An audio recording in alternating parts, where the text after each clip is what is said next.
शर्म आनी चाहिए कांग्रेस को और उनके नेताओं को, जिस तरीके से एक अंतर्राष्ट्रीय मंच पर या तो कांग्रेस भूल गई है ये सब या समझना नहीं चाहती कि ऐसे मंचों की गरिमा क्या होती है। वो कोई भारतीय जनता पार्टी का पॉलिटिकल मंच नहीं था, वो कोई एनडीए का अपना मंच नहीं था, वो भारत का मंच था। और इस भारत के मंच को तैयार किया गया था भारत की प्रतिष्ठा को बढ़ाने के लिए, भारत की पहचान, भारत की जानकारी को दुनिया तक पहुंचाने के लिए इस मंच को तैयार किया गया था।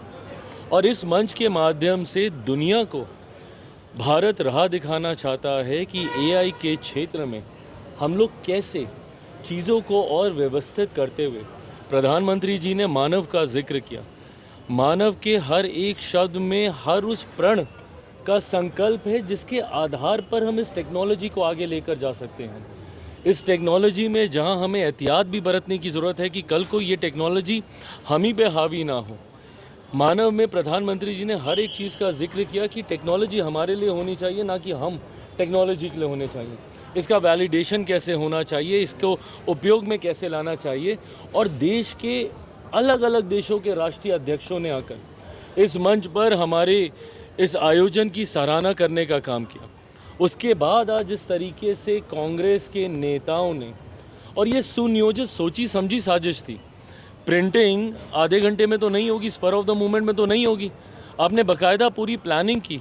आप टी शर्ट्स को प्रिंट करके शर्ट के अंदर जैसे भी पहन के आए ये लोग, और आके फिर टी शर्ट्स को उतार कर इस तरीके से वहाँ पे प्रदर्शन करना। इंटरनेशनल मीडिया है वहाँ पे, कवर कर रहा है इस कार्यक्रम को। क्या ये छवि आप भारत की दिखाना चाहते हैं दुनिया के सामने? आप कीजिए ना भैया, हर मंच आपके पास। रैलियों में आप यही करते हैं, आप संसद नहीं चलने देते, आप संसद में भी आप इसी तरीके का आप हंगामा करते हैं। आप कीजिए ना, हर मंच का इस्तेमाल कीजिए भैया, लोकतंत्र है और लोकतंत्र की मैं तो मानता हूँ कि खूबसूरती है। क्या आप बोलिए, बात विवाद कीजिए, आप हमसे सवाल कीजिए, हम जवाब देंगे। नहीं सहमत हैं, आप विरोध प्रदर्शन कीजिए, अलग अलग स्थान चिन्हित हैं उसके लिए। भाई आपके पास तो यहाँ तक लोकतंत्र इजाज़त दे देता है कि संसद तो छोड़ दीजिए, प्रधानमंत्री के आवास के सामने जाकर आप कर सकते हैं। पर इतनी नैतिकता तो रखिए कि जहाँ पे दुनिया की नज़र लगी हुई है वहाँ पे आप इस तरीके से आज सोशल मीडिया के माध्यम से अक्रॉस द ग्लोब यही पिक्चर्स जाने वाली हैं एआई समिट की।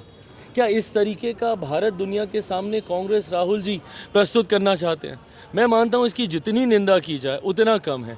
आपके पास आक्रोश के बहुत माध्यम हैं, बट ऐसे अंतर्राष्ट्रीय मुद्दों पर, अंतर्राष्ट्रीय मंचों पर, भाई कल को एआई के क्षेत्र में भारत अगर आगे बढ़ेगा तो हमेशा के लिए भारतीय जनता पार्टी, मौजूदा प्रधानमंत्री नरेंद्र मोदी जी या एनडीए की सरकार नहीं रहने वाली है। आज नहीं तो कल आप लोग भी आएंगे और इस टेक्नोलॉजी का लाभ आप लोग भी लेंगे। तो ऐसे में आज आप इसका इस तरीके से विरोध कर रहे हैं। जिस वक्त यूपीआई आया था, याद है ना किस तरीके से चिदम्बरम साहब ने लोकसभा राज्यसभा में भाषण देने का काम किया था, किस तरीके से मजाक उड़ा रहे थे। अरे कोई ठेले वाला होगा, उसको 7 रुपये का बिल तो कैसे वो यूपीआई से देगा, पॉश मशीन कहाँ लगेगी, उसका कनेक्शन कहाँ कैसे होगा। और आज देखिए उसी यूपीआई का जिक्र फ्रांस के राष्ट्रपति कर रहे हैं। हम लोगों ने टेक्नोलॉजी को डेवलप किया, सही गलत सीखे आगे बढ़े, वो हम करने का हम लोग प्रयास कर रहे हैं। आप अगर उसमें हमारा साथ नहीं बढ़ा सकते तो कम से कम इस तरीके से मेरे देश की छवि को अंतर्राष्ट्रीय स्तर पर खराब करने का भी काम ना करें। प्रधानमंत्री ऋषि सुनक ने कहा कि एआई सब कुछ कर सकता है लेकिन दिल्ली का ट्रैफिक जो है वो ठीक नहीं कर सकता। कहीं ना कहीं तंज कस रहे हैं वो। देखिए, तंज की बात नहीं है, ये कुछ चीज़ें हैं जिसपे हम लोग को और बेहतर होने की ज़रूरत है। और मैं मानता हूँ क्रिटिसिज्म को अगर आप सकारात्मक रूप से लेंगे, उसी से ही आप बेहतर बन सकते हैं।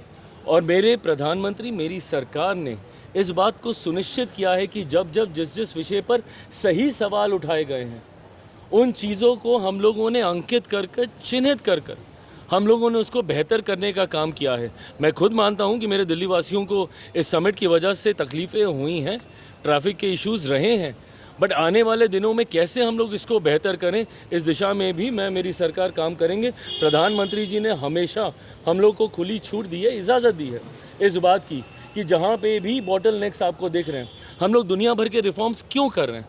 आज अगर मेरी सरकार रिफॉर्म एक्सप्रेस पे चल रही है, प्रधानमंत्री जी बात बात पे रिफॉर्म, ट्रांसफॉर्म, परफॉर्म की बात करते हैं, इसीलिए ना कि जो हर्डल्स बने हुए हैं दशकों से, जो बॉटलनेक्स बने हुए हैं दशकों से, उन चैलेंजेस को कैसे हम लोग क्लियर आउट करें और चीज़ों को और ज़्यादा ईज करें, ease of living, ease of business, ये इसी सोच का आधार है। राज्यसभा के चुनाव में क्या आपकी माता जी जा रही हैं? राज्यसभा चुनाव में क्या? प्रभु, मैं इस बात को स्पष्ट कर दूं, मेरी माँ राजनीति में नहीं आ रही हैं। प्लीज़ आप लोग इसको कतई डिबेट का हिस्सा नहीं बनाएं। मैं ये बोल के चला जाऊंगा, फिर मुझे पता आज नहीं तो कल आप सब अपने अपने चैनल पे इसी बात का डिस्कशन करेंगे। वो सक्रिय राजनीति से अपने आप को दूर रखती हैं, रखना चाहती हैं। एक माँ होने के नाते ज़रूर वो सार्वजनिक मंच पे मेरे साथ दिखी, या अर्धांगनी होने के नाते मेरे पिता के साथ वो दिखी होंगी, पर वो सक्रिय राजनीति में कतई नहीं आना चाहती। मेरी माँ की, उनकी कतई कोई दावेदारी आगामी 5 सीटों में से उनकी कोई दावेदारी उस राज्यसभा की सीट की नहीं है। बट मैं इतना ज़रूर मानता हूं कि पांचों की पांचों सीटें हमारा एनडीए गठबंधन जीतेगा, इसमें भी कहीं कोई संदेह नहीं है। लोजपा को मिलेगा ना एक सीट? कुछ मिनट देर मिलेगा ना, ये तो कुछ बता मिनट दीजिए। देर से पहुंची मैट्रिक की छात्रा को प्रवेश नहीं मिला, इसके बाद छात्रा ने जिसके बाद सुसाइड कर लिया। तेजस्वी यादव ने तेजस्वी सवाल यादव उठाया पोस्ट कर रहे है हैं और सवाल खड़े कर रहे हैं। नहीं, देखिए, ये स्वाभाविक है, नियम कायदे बनाए जाते हैं, व्यवस्था को सुचारू रूप से वो चल सके इस सोच के साथ। ऐसे में मैं इस बात पे भी मैं ज़रूर चाहूँगा कि सरकारें, व्यवस्थाएं बैठकर मंथन करें, चिंतन करें कि क्या मात्र 10 मिनट की देरी इतनी बड़ी भूल हो सकती है कि उसके लिए नियम कायदे कानून को इतना सख्त कर दिया जाए कि वो अपने भविष्य की चिंता करते हुए वो अपने प्राण त्याग दे, वो अपनी जान दे दे। क्या ये व्यवस्था, ये कानून किसी की जान से बड़े हो सकते हैं? ये एक बड़ा नैतिक विषय है जिसको नीति के आधार पर मंथन करने की ज़रूरत है। इसमें मानवता आधार बनता है, इसमें नैतिकता आधार बनता है। Having said that, relaxations of rules will create a chaos, वो एक एनार्की भी ले आएगी। ऐसे में व्यवस्था सुचारू रूप से चले, ज़रूरी है उसके लिए नियम कायदे कानून। बट अगर ये किसी की जान लेने पर आ रहे हैं तो क्या हमें इसमें भी रिफॉर्म्स लाने की ज़रूरत है? जैसा मेरा प्रधानमंत्री जी कहते हैं, मुझे लगता है ये विषय इस पर ज़रूर हम लोग चर्चा करें। बिहार के मुख्यमंत्री नीतीश कुमार मॉनिटर को प्रणाम कर रहे हैं। अरे प्रभु, ये सब कोई